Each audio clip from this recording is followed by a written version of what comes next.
ॐ शन्नो मित्रः शं वरुणः शन्नो भवत्वर्यमा शन्न इन्द्रो बृहस्पतिः शन्नो विष्णुरुक्रमः। नमो ब्रह्मणे नमस्ते वायो त्वमेव प्रत्यक्षं ब्रह्मासि त्वमेव प्रत्यक्षं ब्रह्म वदिष्यामि ऋतं वदिष्यामि सत्यं वदिष्यामि तन्मामवतु तद्वक्तारमवतु अवतु माम् अवतु वक्तारम्। ॐ शान्ति शान्ति शान्तिः। ॐ नमो ब्रह्मादिभ्यो ब्रह्मविद्या सम्प्रदायकर्तृभ्यो वंशर्षिभ्यो महद्भ्यो नमो गुरुभ्यः। सर्वोपप्लवरहितः प्रज्ञानघनः प्रत्यगर्थो ब्रह्मैवाहमस्मि ब्रह्मैवाहमस्मि। शङ्करं शङ्कराचार्यं केशवं बादरायणं सूत्रभाष्यकृतौ वन्दे भगवन्तौ पुनः पुनः। ईश्वरो गुरुरात्मेति मूर्तिभेदविभागिने व्योमवद्व्याप्तदेहाय दक्षिणामूर्तये नमः। ॐ सहनाववतु सहनौ भुनक्तु सह वीर्यङ्करवावहै तेजस्विनावधीतमस्तु मा विद्विषावहै। ॐ शान्ति शान्ति शान्तिः। ॐ आप्यायन्तु ममाङ्गानि ॐ आप्यायन्तु ममाङ्गानि वाक्प्राणश्चक्षुश्रोत्रमथो बलमिन्द्रियाणि च सर्वाणि वाक्प्राणश्चक्षुश्रोत्रमथो बलमिन्द्रियाणि च सर्वाणि सर्वं ब्रह्मोपनिषदम् सर्वं ब्रह्मोपनिषदम् माहं ब्रह्म निराकुर्याम् माहं ब्रह्म निराकुर्याम् मा ब्रह्म निराकरोत् मा ब्रह्म निराकरोत् अनिराकरणमस्तु निराकरणं मे अस्तु निराकरणमस्तु अनिराकरणं मे अस्तु तदात्मनि निरतेय उपनिषत्सु धर्मास्ते मयि सन्तु ते मयि सन्तु तदात्मनि निरतेय उपनिषत्सु धर्मास्ते मयि सन्तु ते मयि सन्तु। ॐ शान्ति शान्ति शान्तिः। ॐ शान्ति शान्ति शान्तिः। ॐ केनेषितं पतति प्रेषितं मनः केनेषितं पतति प्रेषितं मनः केन प्राणः प्रथमः प्रीतियुक्तः केन प्राणः प्रथमः प्रीतियुक्तः केनेषितां वाचमिमां वदन्ति केनेषितां वाचमिमां वदन्ति चक्षुश्रोत्रं कौ देवो युनक्ति चक्षुश्रोत्रं कौ देवो युनक्ति श्रोत्रस्य श्रोत्रं मनसो मनो यत्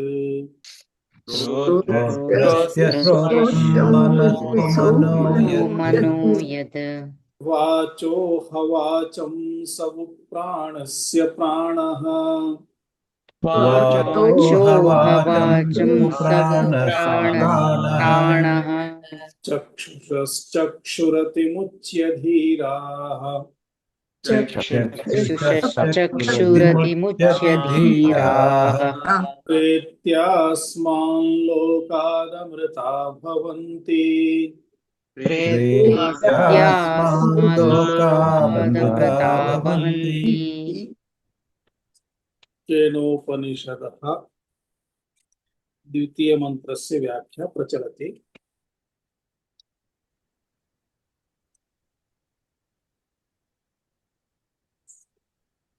प्राणस्य अपि प्राणसामर्थ्यादायकः आत्मा इति व्याख्याय इदानीं श्रोत्रादीन्द्रिय प्रस्ताव विषये पूर्वपक्षी संशयम् उत्पादयति अथवा पूर्वपक्षिणः नाम्ना आचार्यः अस्मान् स्थाणुनिखनन न्यायेन बोधयन् अस्ति इति।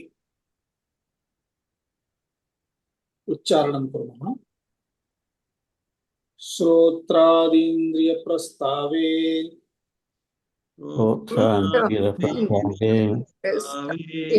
घ्राणप्राणस्य ननुयुक्तं ग्रहणम्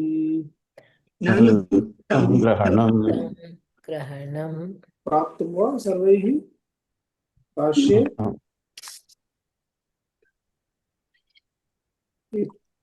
इतः एव आरम्भः करणीयः आसीत्, तस्मात् पूर्वं जातमासीत्।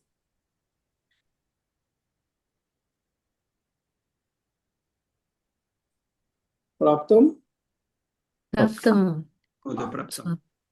द्वितीय मंत्रस्य एषा व्याख्या प्रचलति। मनसो मनो यत् एतत् व्याख्यातम्, तथैव वाचो हवाचं तदपि व्याख्यातम्, प्राणस्य प्राणः तदपि व्याख्यातम्। इदानीं तस्मिन्नेव अग्रे प्रकरणं प्रचलति।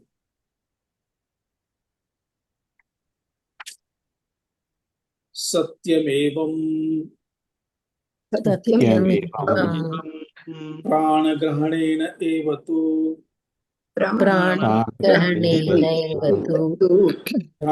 प्राणस्य ग्रहणं कृतमेव मन्यते श्रुतिः।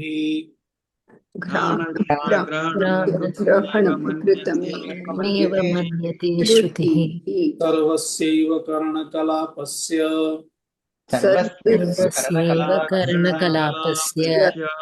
यदर्थ प्रयुक्ता प्रवृत्तिः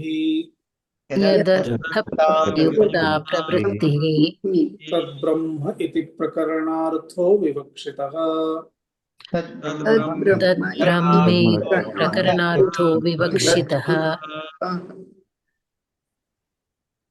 श्रोत्रादीन्द्रिय प्रस्तावे घ्राण प्राणस्य ननु युक्तं ग्रहणम्, अर्थात श्रोत्रादीन्द्रियादीनां प्रस्तावः अत्र प्रकरणं प्रचलति। श्रोत्रस्य श्रोत्रं, मनसो मनो यत्, वाचो हवाचं सबु प्राणस्य प्राणः, वाचो हवाचं सबु प्राणस्य प्राणः। तर्हि प्राणः इत्युक्ते कः? घ्राणप्राणः।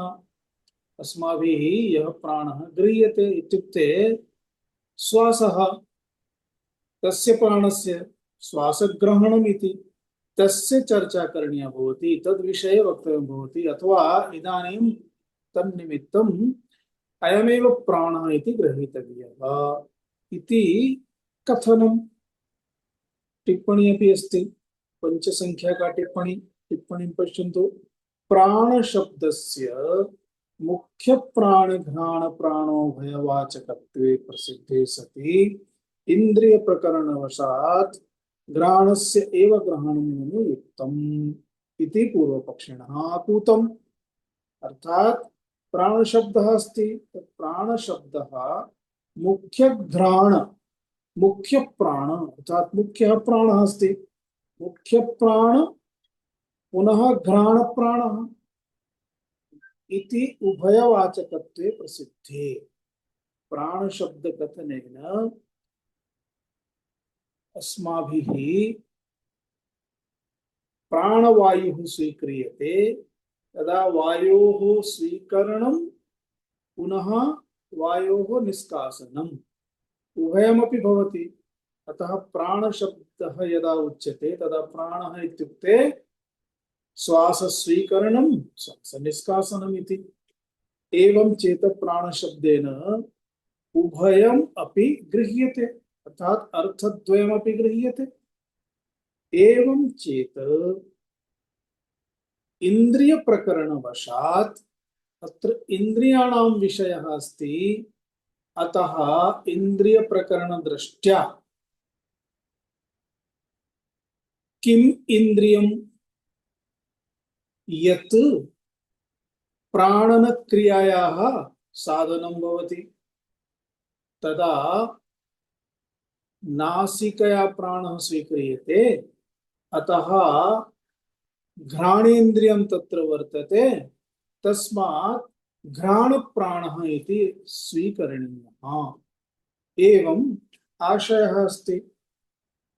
अतः पूर्वपक्षिणः आकूतम् इत्युक्ते तस्य संशयः इति। घ्राणस्य एव प्राणस्य न तु युक्तं घ्राणम् घ्राणस्यैव ग्रहणं युक्तं न तु प्राणस्य इति कुत्रचित् पाठान्तरमपि लभ्यते। एवम् इति यदा उक्तं तदा आचार्याः वदन्ति सत्यमेवं भवतः यत् तात्पर्यमस्ति इन्द्रियप्रस्तावः अस्ति। इन्द्रियप्रस्तावः इत्युक्ते चक्षुषः चक्षुः चक्षुरिति इन्द्रियं तथैव श्रोत्रस्य श्रोत्रं तदपि इन्द्रियं मनसः मनः इन्द्रियाणामपि अन्तरिन्द्रियमिति। एवं इन्द्रिय प्रकरणं यदा प्रचलति तदा प्राणस्य प्राणः इत्यत्र घ्राण प्राणः इति अस्माभिः ग्रहीतव्यः इति संशयः आसीत्। सत्यमेवं भवतः कथनं यदस्ति तत् युक्तमेव अस्ति। प्राणग्रहणेन एव तु घ्राण प्राणस्य ग्रहणं कृतमेव मन्यते श्रुतिः। यदा प्राण शब्दस्य प्रयोगः कृतः तदा प्राण शब्दद्वारा एव उभयमपि प्राणनं प्राणनक्रिया उभयमपि स्वीक्रियते इति एवं श्रुतिः अभिजानाति। एक संख्या का टिप्पणी अस्ति मुख्य प्राण व्यापारेण एव व्यापारवत्वाद इंद्रियाणां प्राण शब्द भाक्तुम् अर्थात प्राण शब्द भागः इत्युक्ते प्राण शब्दस्य अत्र स्वीकरणं भवति। किं मुख्य प्राण व्यापारेण एव मुख्य प्राणस्य यः अयं व्यापारः अस्ति तस्मादेव इन्द्रियाणामपि व्यापारः। यतो हि प्राणनं प्रचलति चेत् प्राणन क्रिया अस्ति चेदेव इन्द्रियाणामपि कार्यं सेत्स्यति प्रभविष्यति अन्यथा तदपि असंभवमेव। यथा वार्तासु कथासु आगच्छति एका कथा प्राणम् अधिकृत्य पूर्वमस्माभिः सा कथा श्रुता। अत्र प्राणनिर्गमनेन सर्वे प्राणाः यदा गमनं गन्तुम् उत्सुकाः भवन्ति गमनमपि न कृतं तदानीमपि शरीरं शिथिलम् अभवत् इन्द्रियाणि सर्वाणि भोः भोः भोः इति उक्त्वा गन्तुं निवारयन्ति सर्वाणि इन्द्रियाणि। अर्थात् प्राणः एव प्रमुखः भवति इन्द्रियाणामपि व्यापारे। प्राणं प्राणः अपानः व्यानः उदानः समानः इति यद्यपि प्राणकार्यमस्ति तथापि प्राणाः सन्ति चेदेव इन्द्रियाणामपि व्यापारः सम्भवति। अतः अत्र उक्तं व्यापारवत्वात् इन्द्रियाणां प्राणशब्द भाक्तुं प्राणशब्दग्रहणमिति। तदिह मुख्य प्राणग्रहणेन एव घ्राण प्राणस्यापि ग्रहणं कृतं भवति इति श्रुत्याः आशयः अस्ति श्रुतेः आशयः। एवम् अत्र प्रयोजनमिति। भाष्ये सर्वस्यैव करणकलापस्य यदर्थ प्रयुक्ता प्रवृत्तिः तद् ब्रह्म इति प्रकरणार्थः विवक्षितः। प्रकरणस्य अर्थः कः अस्ति? अत्र शिष्यस्य प्रश्नः गुरोः उत्तरं। तत्र मूलं किमस्ति? शिष्यः किं ज्ञातुम् इच्छति? शिष्यः इन्द्रियाणां क्रियाकलापं ज्ञातुम् इच्छति इति न। इन्द्रियाणां क्रियाकलापः अस्माकं कृते तु प्रत्यक्षमेव अस्ति। वयम् इन्द्रियाणां ये विषयाः सन्ति तेषां ग्रहणम् इन्द्रियाणां कार्यम् एतत् सर्वं तु वयम् अवगच्छामः एव। एतेषां पृष्ठतः का शक्तिः, किं वा कः वा इति यः आशयः प्रश्नस्य। अतः तस्य उत्तरं किमस्ति? चैतन्यम् आत्मा ब्रह्म एव इति, साक्षी चैतन्यम् एव इति उत्तरमस्ति। अतः प्रकरणस्य अर्थः कः विवक्षितः भवति?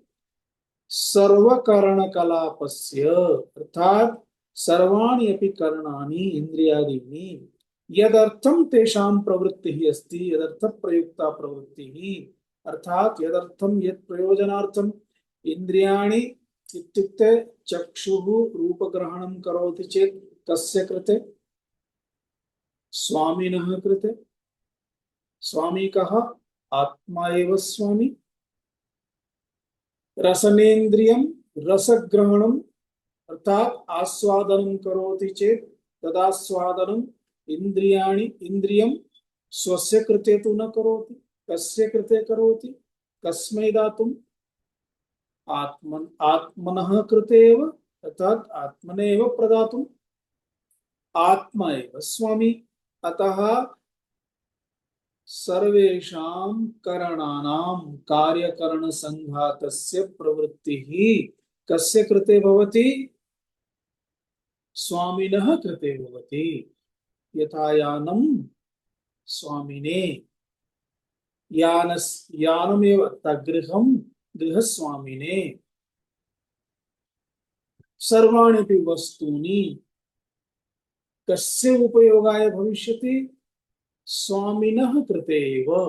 अतः यदर्थ प्रयुक्ता प्रवृत्तिः एतेषाम् इन्द्रियाणां सर्वक्रियाकलापः वर्तते तत्सर्वं ब्रह्म इति। प्रयोजनं किमस्ति? तस्मै किं निमित्तं?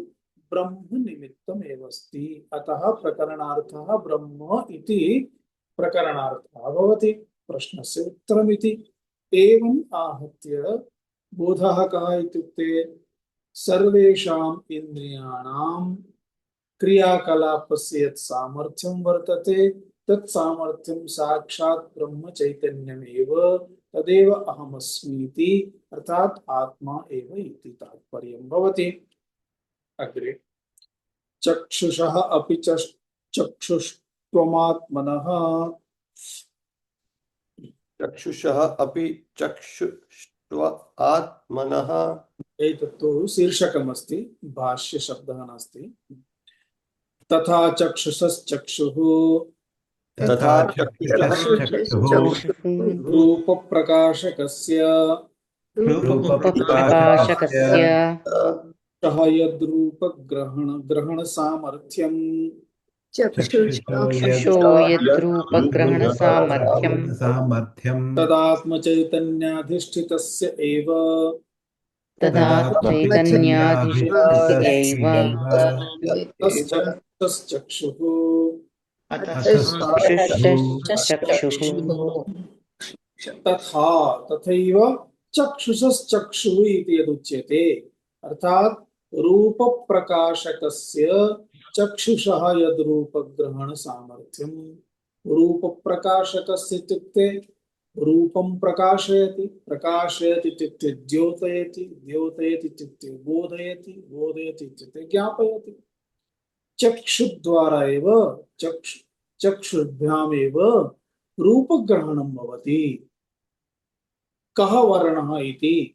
चक्षुः वर्तते चेदेव कः वर्णः इति ग्रहीतुं शक्यते। अतः प्रज्ञाचक्षवः कः वर्णः इति वक्तुं कथं शक्नुयुः? यतोहि चक्षुरिन्द्रियं तेषां कार्याय न भवति, कार्यं न करोति। अतः रूपग्रहणार्थम अर्थात तदेवं रूप प्रकाशनाय चक्षुषः यद रूप ग्रहण सामर्थ्यम, अर्थात चक्षुः यदि रूपं पश्यति, वर्णं पश्यति, हरितं पीतं रक्तं वा दृष्ट्वा यदा वदति, आकारं वा वदति, सुन्दरं वा सुन्दरं वा वदति, मनोहरं वा वदति, तदा तत्सर्वं तस्य सामर्थ्यं वक्तुं, प्राप्तुं, ग्रहीतुं, ज्ञातुं एतद् यत् सामर्थ्यमस्ति चक्षुषः अथवा चक्षुभ्यां, तत्सर्वं सामर्थ्यं तस्य ब्रह्मणः एव, तदात्म चैतन्याधिष्ठितस्य एव। अर्थात इंद्रियाणि यानि एतानि वर्तन्ते तेषाम् अधिष्ठानं किम्? आत्मा एव। आत्मानमधिकृत्य जडम् इंद्रियमपि स्वात्मानं चेतनवत् वदति। अतः इंद्रियाणि एतानि यानि सन्ति तेषाम् एतद् यत् सामर्थ्यं तत् किम्? अधिष्ठानमेव। अधिष्ठानं किम्? आत्मचैतन्यमेव। आत्मचैतन्यम् आत्मचैतन्ये एव अधिष्ठानि, अर्थात अधितिष्ठन्ति एतानि इंद्रियाणि, तस्मात् एतेषां सामर्थ्यं वर्तते। तत् सामर्थ्यम् आत्मनः सामर्थ्यमेव इति अभिप्रायः। अतः चक्षुषश्चक्षुरिति उक्तम्। त्रिसंख्या का टिप्पणी अस्ति। दृष्टेर्द्रष्टा इत्यादि श्रुत्यर्थः अत्र अनुसन्धेयः। अर्थात श्रुतिषु आगच्छति, ऐतरीय भाष्ये अस्ति, दृष्टेः द्रष्टा, श्रुतेः श्रोता, विज्ञातेः विज्ञाता। एवं तात्पर्यं किमस्ति? श्रवणं यदस्ति तत् श्रवण सामर्थ्यं ब्रह्म एव, तस्मादेव श्रोत्रेन्द्रिये सामर्थ्यं प्राप्यते, तस्मादेव चक्षुरिन्द्रियस्य सामर्थ्यं, तस्मादेव घ्राणेन्द्रियस्य सामर्थ्यं, सर्वेषामपि इन्द्रियाणां सामर्थ्यं यद् वर्तते तदेव इति अत्र अनुसन्धेयः। इत्युक्ते एवम् अस्माभिः बोद्धव्यं, ज्ञातव्यम् इति। ऐषणात्यागेन इदानीम् ऐषणात्यागेनैव अमृतत्वप्राप्तिः इति उच्यते। ऐषणात्यागेनैव अमृतत्वप्राप्तिः इति एतस्मिन् पुस्तके, भाष्ये सर्वेषु पुस्तकेषु तथा न भवति। एतस्मिन् पुस्तके विशिष्य अत्र आचार्याः ये टिप्पणीं कृतवन्तः, व्याख्यातवन्तः, ते एकैकं प्रकरणं पृथक् कृत्य उल्लिखितवन्तः। यतोहि एतस्मात् अस्माकं बोधः किञ्चित् सरलतया भवति। ऐषणात्यागेन एव अमृतत्वप्राप्तिः भवति। अर्थात् अमृतत्वप्राप्तिः कथं भवेत्? ऐषणात्यागेन इति प्रकरणमस्ति। प्रष्टुः पृष्टस्यार्थस्य ज्ञातुमिष्टत्वात्, प्रष्टुः पृष्टस्यार्थस्य ज्ञातुमिष्टत्वात्, श्रोत्रादेः श्रोत्रादिलक्षणं यथोक्तं ब्रह्म, श्रोत्रादिलक्षणं यथोक्तं ब्रह्म, ज्ञात्वा इत्यध्याह्रियते।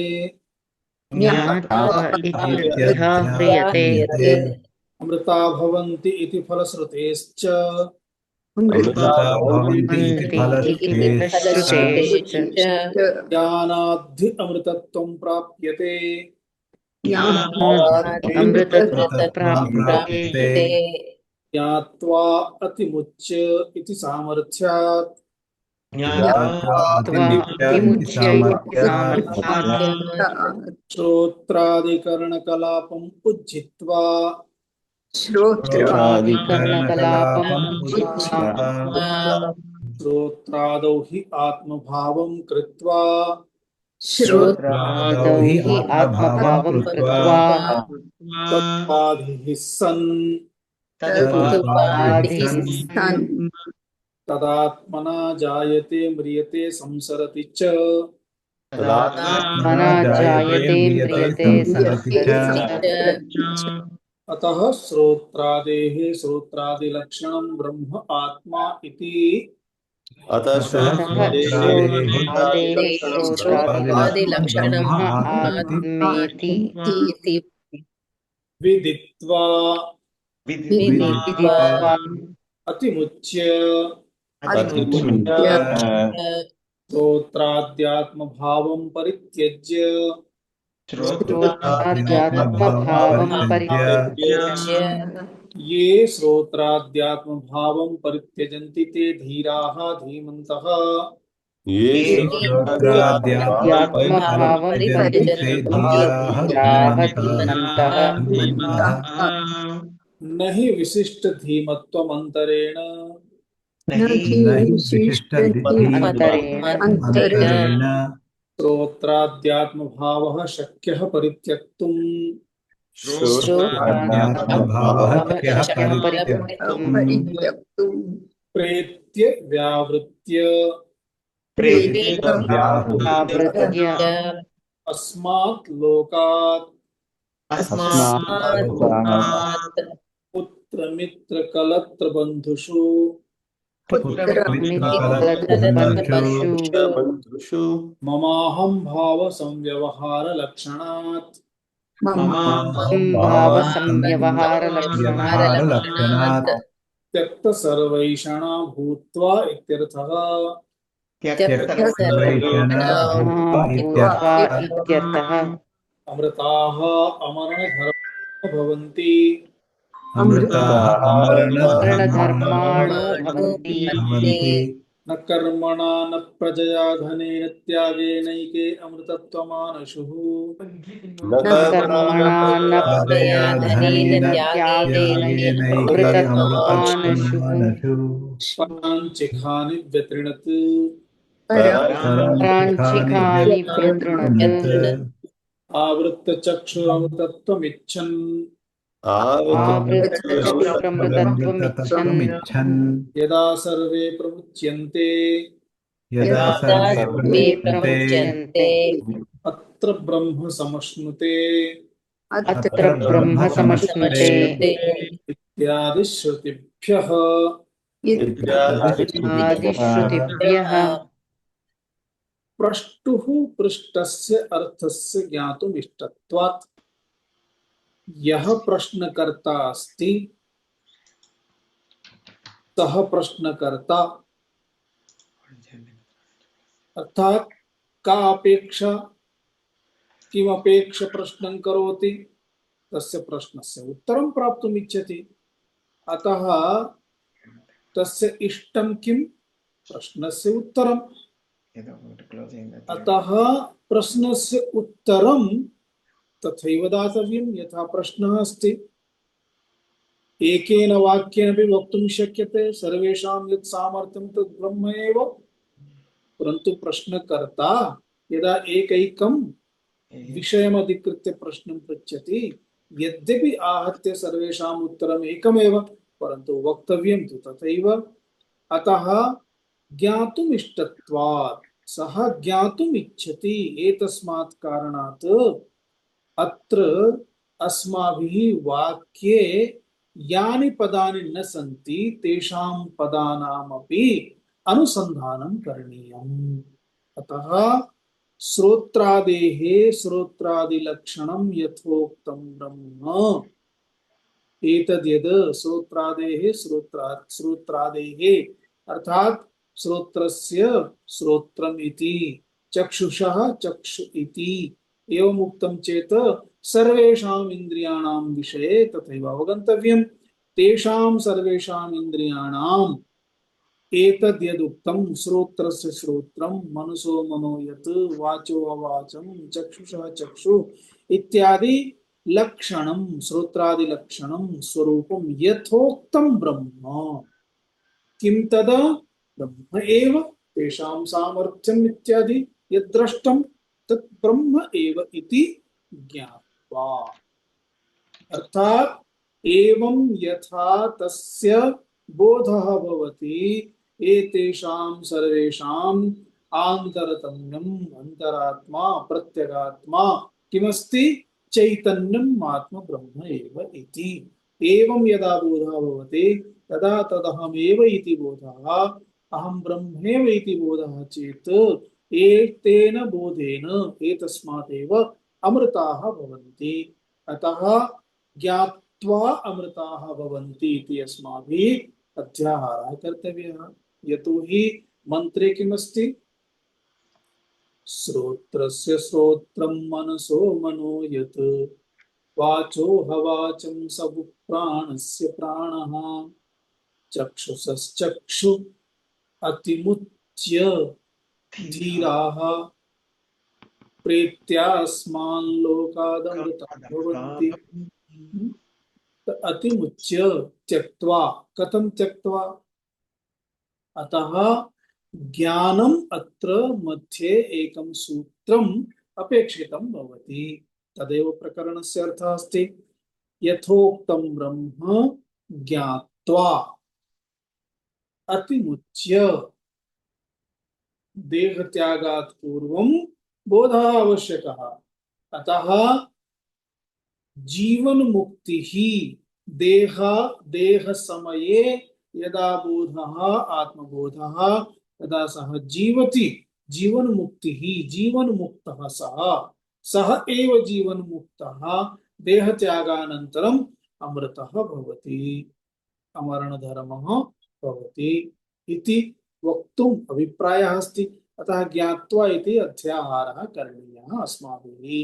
कथम् अमृता भवन्ति इति फलश्रुतेश्च, यतो हि अग्रे फलश्रुतिः उच्यते अमृतत्वं प्राप्नोति अमृताः भवन्ति। अतः कृते ज्ञानान्न मुक्तिः अमृतं किम् अमृतफलं किं मोक्षः एव अमृतम् इति। अतः तत् कृते ज्ञानं विना न संभवति इति फलं यदा उक्तं भवति तदा अस्माभिः अत्र किं बोद्धव्यम्? ज्ञात्वा इति संबंधं सूचयति।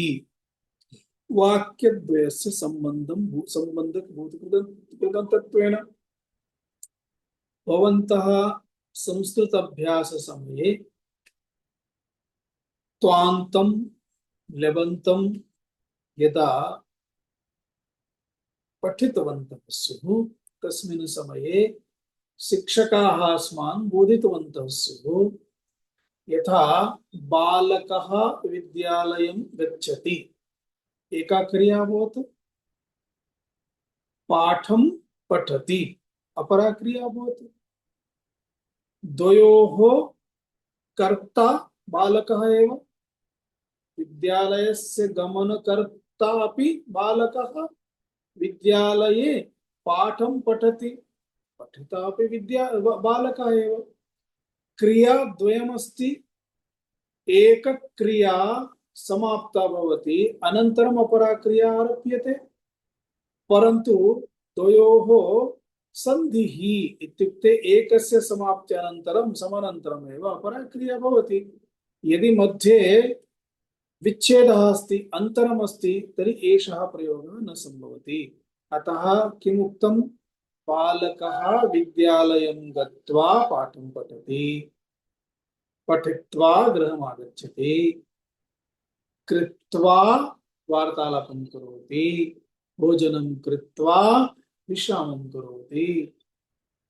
एवं त्वा वा ल्यप्वा इति प्रयोगः क्रियते। अत्र किं सूचयति अयं प्रयोगः? अनुसन्धानं दर्शयति। एकस्याः क्रियायाः अपरक्रियया सह सम्बन्धः कः अस्ति इति, अर्थात साक्षात् सम्बन्धः अस्ति, परन्तु एका क्रिया समाप्ता अनन्तरम् अपरा क्रिया अस्ति इति। अतः सम्बन्धक भूत कृदन्तम् इति एवं प्रयोगः क्रियते। अत्र ज्ञात्वा अतिमुच्य एताः क्रियाः किं सूचयन्ति? एतस्मात् पूर्वं सम्बन्धः वर्तते इति। एवं ज्ञात्वा अतिमुच्य इति प्रयोगः अस्ति। अतः फलश्रुतिः इत्युक्ते किं? फलश्रुति विषये अपि अत्र चतुस्सङ्ख्याका टिप्पणी अस्ति।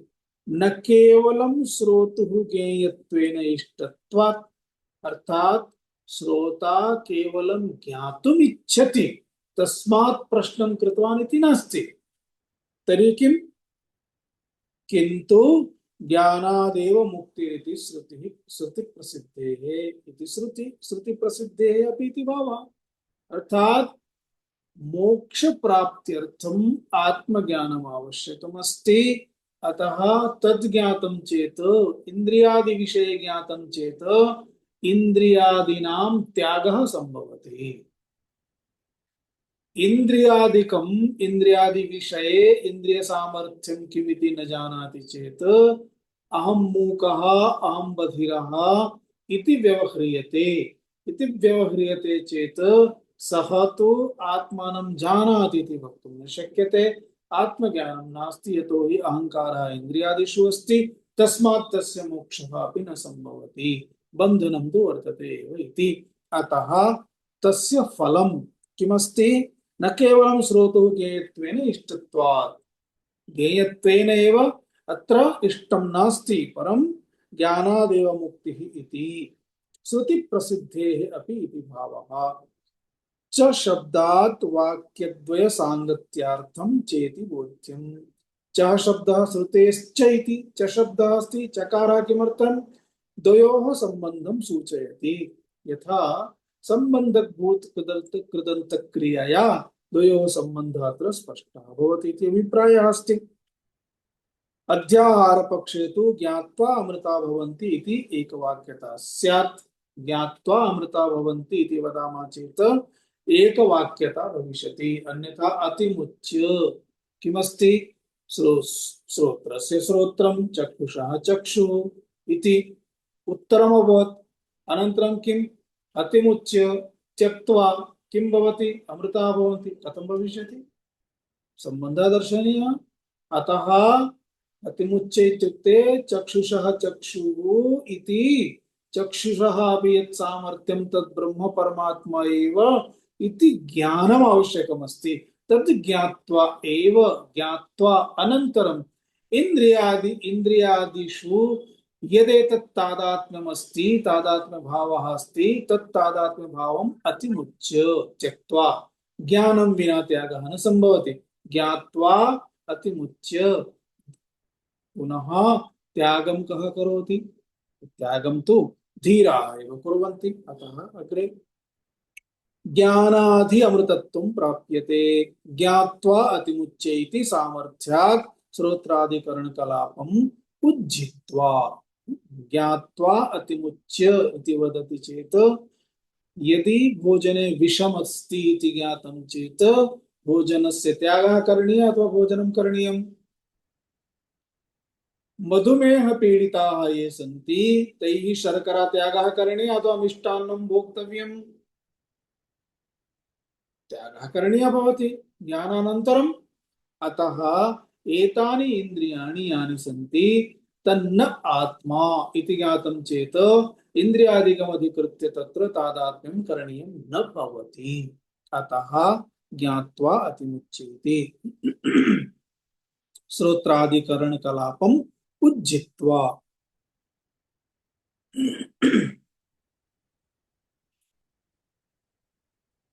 श्रोत्रादौ हि आत्मभावं कृत्वा तदुपाधिः सन् तदात्मना जायते म्रियते संसरति च।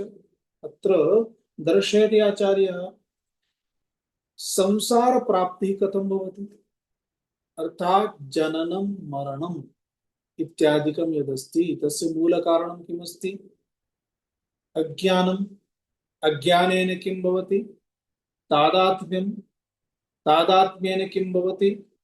यैः सह तादात्म्यं कृतं तेषां धर्माः स्वस्य उपरि आरोपिताः भवन्ति।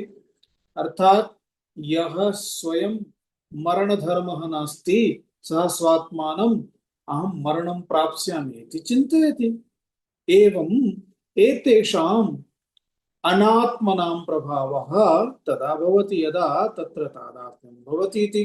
अतः श्रोत्रादौ हि यदि आत्मभावं करोति तर्हि अहं बधिरः इति भविष्यति, अहं मूकः इत्यपि भविष्यति। अतः तदुपाधिः सन्, श्रोत्राद्युपाधिः सन् बधिरः मूकः ब्राह्मणः स्त्रियः पुरुषः इत्यादि एवं विचिन्तयन् तदा आत्मना जायते म्रियते संसरति च। तदा सः अहं मम जन्मदिनाङ्कः अस्ति, जन्मदिनमस्ति, मरणं प्राप्स्यामि, अस्वस्थः अस्मि, सुखी अस्मि, दुःखी अस्मि इत्यादि संसारे संसरणं तस्य भविष्यति एव। अतः श्रोत्रादेः श्रोत्रादिलक्षणं ब्रह्म आत्मा इति विदित्वा एवं प्रकारेण ज्ञात्वा अतिमुच्य ज्ञानानन्तरं यदा बोधः अभवत् तदा विषवत् सर्वमपि त्यक्त्वा श्रोत्रादि आत्मभावं परित्यज्य श्रोत्रादिषु श्रोत्राद्यात्मभूतः श्रोत्रादिषु आत्मभावः श्रोत्राद्यात्मभावः सप्तमी तत्पुरुष समासः अस्ति। श्रोत्रादिषु इंद्रियादिषु इंद्रियेषु यः अयम् आत्मभावः अस्ति सः आत्मभावः त्यक्तव्यः तत्परित्यज्य ये श्रोत्राद्यात्मभावं परित्यजन्ति ते किं प्राप्नुवन्ति पुनः ते कीदृशाः भवन्ति श्रोत्राद्यात्मभाव परित्यक्तारः ये सन्ति ते धीराः इति उच्यन्ते। धीराः धीमन्तः विवेकी विवेकं विना श्रोत्राद्यात्म भाव से त्यागः न संभवति। न हि विशिष्ट धीमत्वम् अंतरेण एवं विशिष्ट धीमत्वं यदि नास्ति अर्थात सः कीदृशः धीमान् अस्ति श्रोत्रादीनाम् अर्थात अनात्मनां सम्यक् विवेकं कर्तुं समर्थः। एतादृशी बुद्धिः विवेक बुद्धि यस्य अस्ति सः विशिष्ट धीमान् इति उच्यते। सामान्याः तु सर्वे सन्ति तद्विना विशिष्ट धीमतोऽन्तरेण श्रोत्राद्यात्म भावः शक्यः न हि परित्यक्तुं न शक्यते इति। एक संख्या का टिप्पणी अस्ति ब्रह्मात्मधीः एव विशिष्टाधीः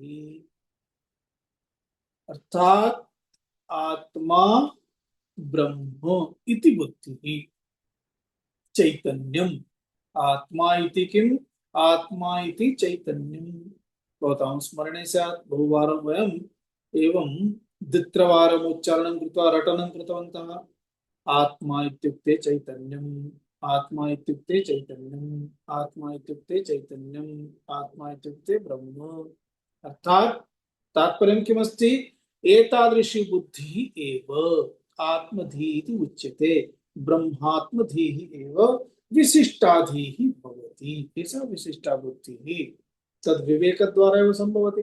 श्रोत्रादीनामपि साक्षिभूतं प्रत्यक्चैतन्यरूपं ब्रह्म एव अहम् इति असाधारण ज्ञानवत्वम् इति अर्थात एवं प्रकारेण यदा यस्य बोधः अस्ति अहं ब्रह्म इति अर्थात नाहं देहः नाहम् इन्द्रियाणि नाहं मनः नाहं बुद्धिः अहं नित्य शुद्ध बुद्ध मुक्त आत्मस्वरूपः चैतन्यः एव चैतन्यघन परमात्मा एव इति धीः यस्य भवति सा एव विशिष्टाधीः अस्ति इति तात्पर्यम्। श्रोत्राद्यात्म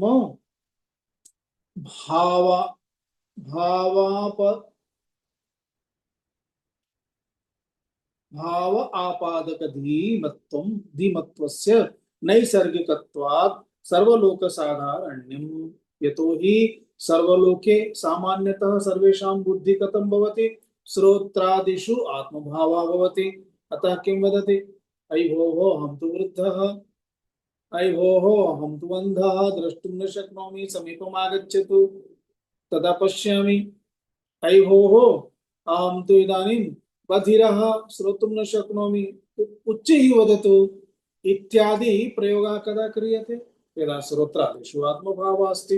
अतः तात्पर्यं किं श्रोत्राद्यात्मभावापादक धीमत्वम् अर्थात् श्रोत्रादिषु आत्मभावं यदा आपादयति तादृशी एषा या बुद्धिः भवति तद्बुद्धियुक्तः यः सः धीमान् तद् सर्वलोकस्य नैसर्गिकं स्वाभाविकम् अस्ति इति तात्पर्यम्। अन्यास्तु श्रुत्याचार्य प्रसादं विना अलभ्यत्वात् अस्यास्तु अर्थात् अत्र एषा या बुद्धिः ब्रह्मात्मधीः अस्ति तद एवमेव तु न लभ्यते। आचार्यस्य बोधः आवश्यकः, अर्थात आचार्यस्य उपदेशः, श्रुतेः कृपा, आचार्यस्य कृपा, एतत् सर्वम् अस्ति चेतेव सः एव विशिष्ट धीमत्वं प्राप्तुं शक्नोति इति। अन्येषां कृते तु अलभ्यमेवेति तात्पर्यम्। प्रेत्य अर्थात व्यावृत्य, तत् व्यावृत्य इत्युक्ते विवेकं कृत्वा, विविच्य, व्यावृत्य, पृथक्कृत्य अस्मात् लोकात्। अस्मात् लोकात् इत्युक्ते किम्? अस्मात् लोकात् इत्यस्य व्याख्या अस्ति, इत्यस्य अर्थः पुत्र मित्र कलत्र बन्धुषु ममाहं भाव संव्यवहार लक्षणात् इति अस्मात् लोकात् एतस्य अर्थः अस्ति। अस्मात् लोकात् अर्थात् पुत्र मित्र कलत्र बन्धुषु आत्मभावः अस्ति। पुत्राः कीदृश आत्मभावः अस्ति? मम पुत्रः, मम मित्रं, मम परिवारः, मम बान्धवाः इत्यादि ममता। तो मम इति अहं भावः अपि, अहं, मम, अहमस्मि, मम गृहं, मम पुत्रः इति। एवं अहंता ममता इति तादात्म्यमस्ति। अयं भावः, एतत् भावरूप यः अयं व्यवहारः अस्ति, सः व्यवहारः एव अयं लोकः। अस्मात् लोकात् अर्थात् एतादृशी एषा या बुद्धिः अस्ति, सा बुद्धिः परित्यक्तव्या इति भावः। अतः त्यक्त सर्वेषणा भूत्वा इत्यर्थः। टिप्पणी अस्ति द्विसंख्या का, श्रोत्रादिषु अहं ममता विनाशात् पुत्रादिषु अपि अहं मम भावलक्षण व्यवहार व्यावृत्तिः आत्यन्तिकी भवति इति भावः। अर्थात पुत्रादिषु पुत्रः इति सत्यं, परन्तु तत्र रागः न भवेत्। इत्युक्ते ममत्वं यथा भवति तदेव रागस्य कारणं भवति, तादृशभावाः मास्तु, न सन्तु। स्वाभाविकतया यदस्ति तदेव द्रष्टव्यम्। अथवा पुत्रः अपि, पुत्रे अपि ब्रह्मात्म चैतन्यं द्रष्टव्यं, तस्य देहरूपेण दर्शनं मास्तु, परन्तु देहः तु अनात्मा एव, आत्मत्व दर्शनं करणीयमिति तत्र अस्माभिः ज्ञातव्यं भवति।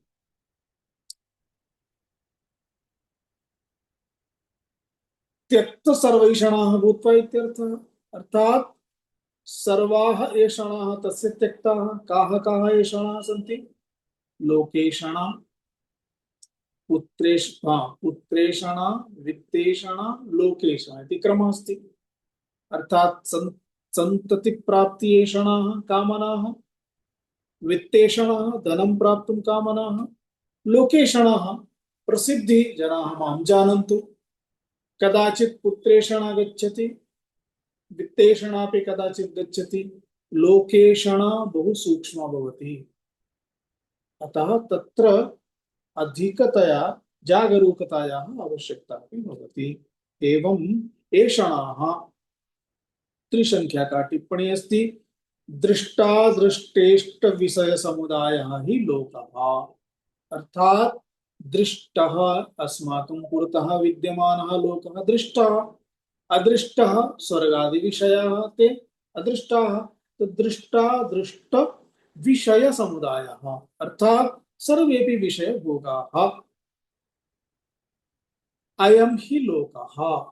एतदेव लोकः इति, लोक्यते भुज्यते इति लोकः, अथवा लोक्यते भुज्यते अनेन इति, अनया वा इति लोकः। एवं लोकस्य व्याख्या भवति लोकः तस्मात् लोकात् व्यावृत्य इति। अर्थात तस्मात् लोकात् पृथक् पृथक् कृत्य सम्यक् विचित्य विवेकं कृत्वा सर्वैषणात्यागः एव विवक्षितः इति अर्थः भवति। अमृताः अमरणधर्माणाः भवन्ति। अमरणधर्माणाः भवन्ति इत्युक्ते ते स्वात्मानं तथा चिन्तयन्ति, अहं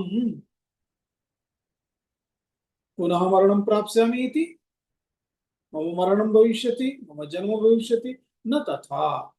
अजोऽहम् अमृतोऽहम्, अर्थात षड्भाव विकार रहिताः एव स्वात्मानं ते अवगच्छन्ति इति तात्पर्यं भवति। एतदर्थं श्रुति उदाहरणं दर्शयति। न कर्मणा न प्रजया धनेन त्यागेनैके अमृतत्वमानशुः परेण नाकं निहितं गुहायां विभ्राजते यद्यतयो विशन्ति। एवं श्रुतिः अस्ति न कर्मणा, अर्थात कर्म द्वारा नैव, न प्रजया पुत्रादि द्वारा नैव, न धनेन धन द्वारा नैव, किं नैव मोक्षः अमृतत्वम् एतद्द्वारा नैव प्राप्यते। कथं प्राप्यते? त्यागेन एकेन, एतेषां सर्वेषां त्यागद्वारा एव अमृतत्व प्राप्तिः इति। तथैव यथा एतदुक्तं तैत्तरीय उपनिषदि नारायणे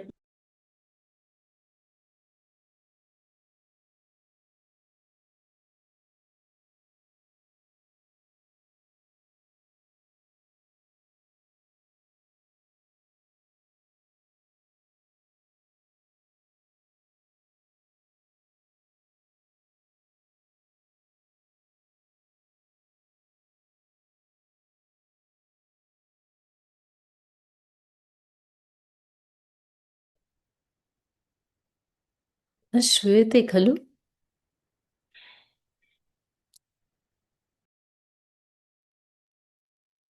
न न श्रूयते। न श्रूयते।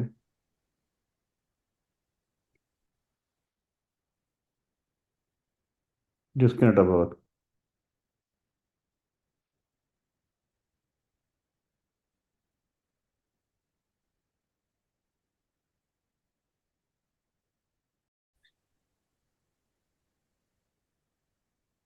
परांचिखानि व्यतीर्ण स्वयंभू तस्मात् परां पश्यति नान्तरात्मन् कश्चित् धीरः प्रत्यगात्मानमैच्छत आवृत्य चक्षुः अमृतत्वम् इच्छन् इति काठकश्रुतिः अस्ति। कठोपनिषदि अस्माभिः पठिता एषा श्रुतिः, पठितः मन्त्रः। परांचिखानि व्यतीर्ण स्वयंभू, ब्रह्मा स्वयं इंद्रियाणि ब्रह्मणा बहिर्मुखानि कृतानि, तस्मात् अर्थात हिंसकानि कृतानि,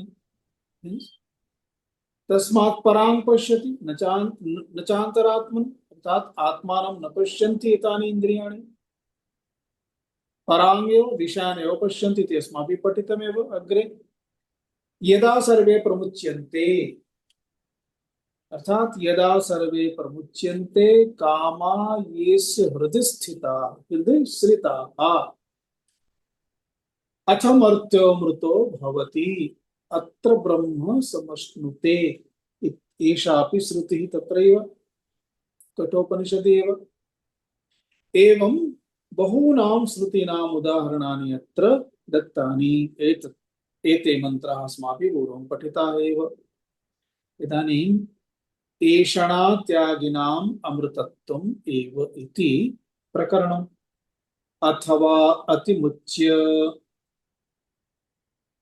अथवा अतिमुच्य इत्यनेनैव इत्यनेनैव इत्यनेनैव एषणात्यागस्य सिद्धत्वात् त्यागस्य सिद्धत्वात् अस्मात् लोकात् प्रेत्य अस्मात् लोकात् प्रेत्य अस्मात् शरीरात् प्रेत्य अस्मात् शरीरात् प्रेत्य मृत्वा इत्यर्थः।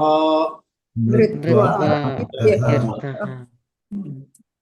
अथवा इदानीम् अपरदृष्ट्या अपि अर्थं सूचयति भगवान् भाष्यकारः। अतिमुच्य इत्यनेन एव एषणात्यागस्य सिद्धत्वात्, अतिमुच्य इति पदं यदा वदति मुच्य धातुः अस्ति, मुच्य धातोः त्वा प्रत्ययान्तेन मुक्त्वा इति भवति। मुक्त्वा अर्थात् त्यक्त्वा। उपसर्ग प्रयोगेण अति इति उपसर्गः, अतः ल्यप् भविष्यति, तस्मात् अतिमुच्य। अतिमुच्य इत्युक्ते त्यक्त्वा एव, परन्तु विशेषेण अतिशयेन त्यक्त्वा, सर्वथा सर्वरीत्या प्रयत्नपूर्वकं त्यक्त्वा इति भावः। अतः अतिमुच्य इति पदप्रयोगेन एव किं ज्ञातं भवति इत्यनेनैव, इति पदप्रयोगेनैव एषणा त्यागस्य सिद्धत्वात्। त्यजति इत्युक्ते कदा? यदि आसक्तिः अस्ति तर्हि त्यागः भविष्यति। जनानां गृहे जीर्णं शीर्णं वस्तु अपि एवमेव पतितं भवति, तदपि त्यक्तुम् इच्छा न भवति। किं? कदाचित् कार्याय भविष्यति, कदाचित् कार्याय भविष्यति इति। एवं तेषां वस्तूनां विषये अस्ति, येषाम् उपयोगः एव नास्ति, तर्हि उपयोगी इति मनसि सर्वथा अस्ति चेत् कथं त्यागः भवति? त्यागः कदा सम्भवति? त्यागः तदा एव सम्भविष्यति यदा तद्विषये सम्यक् विवेकबुद्धिः अस्ति। अतः त्याग इति पदेनैव अस्माभिः किम् अवबुध्यते, किं ज्ञातव्यं भवति? एषणा त्यागः इति। वित्त त्यागः इत्युक्ते वित्तविषयकी एषणा गता। पुत्रादि त्यागः इत्युक्ते पुत्रेषणा त्यागः इत्युक्ते पुत्रविषयकी कामनाः कामना गता। तथैव एषणा त्यागः इति कथनेन सर्वासाम् एषणानां कामनानां त्यागः अस्माभिः अत्र अवगन्तव्यं भवति। एवं सिद्धत्वात्। सिद्धत्वात् इत्युक्ते षट्संख्या का टिप्पणी अस्ति, प्रेत्य इत्यस्य एषणा त्यागः न विवक्षणीयम् इति शेषः। अर्थात् प्रेत्य इति वदति चेत्, प्रेत्य इत्युक्ते देहं त्यक्त्वा गतः। देहं त्यक्त्वा तो सर्वे गच्छन्ति, मरणं सर्वेषां स्वाभाविकम् अस्ति। ये मृत्युं प्राप्तवन्तः तेषां किम् एषणा त्यागः भवति इति नैव। अतः अत्र विशेषतया एतस्य अर्थः कः इत्युक्ते किन्तु अन्यथा एव व्याख्येयः प्रत्ययशब्द इत्याह अस्मादिति। एवं प्रकारेण तस्य कथनमस्ति। अस्मात् लोकात् प्रेत्य, अस्मात् शरीरात् प्रेत्य मृत्वा इत्यर्थः। अस्मात् लोकात् इत्युक्ते अयं लोकः देहेन्द्रियादि संबद्धः लोकः, तेषां भोग संबद्धः लोकः, अथवा मर्त्यलोकः स्वर्गलोकः इत्यादिकं वदामः चेत् एते सर्वेपि लोकाः एव प्रारब्धानि सन्ति। तदेव पुण्यं फलम् अथवा पापफलम् इति एतत् सर्वमपि अतः तदेव लोकशब्देन उच्यते। एवं एतेषां सर्वेषां लोकानां त्यागं कृत्वा अस्मात् लोकात् प्रेत्य, अर्थात् अस्मात् शरीरात् प्रेत्येति भावः। मृत्वा इत्यर्थः। मृत्वा इत्यर्थः किं? मरणानन्तरं। टिप्पणी अस्ति, मरणानन्तरं यथा आत्मज्ञान विहीनाः पुनः शरीरान्तरं गृह्णन्ति, सामान्याः ये सन्ति सामान्ये मरणं प्राप्य पुनः तेषां जन्म भवति, परन्तु न तथा अस्य ज्ञानिनः। किं? ज्ञानिनः इति तेषां तथा ज्ञानिनां नास्ति, एवं अमृताः भवन्ति इति तात्पर्यम्। अतः परं मरणरहिताः भवन्ति इत्यर्थः। इत्युक्ते ज्ञानादनन्तरं ते मरणरहिताः इत्युक्ते जन्म मरणरहिताः भवन्ति इति भावः। तत् अनादेयम्। मुक्तेः, मुक्तेः अर्थात् मुक्तेः निगडभङ्गः इव। मुक्तिः इत्युक्ते निगडभङ्गः इव अभावरूपत्वानुपपत्तेः।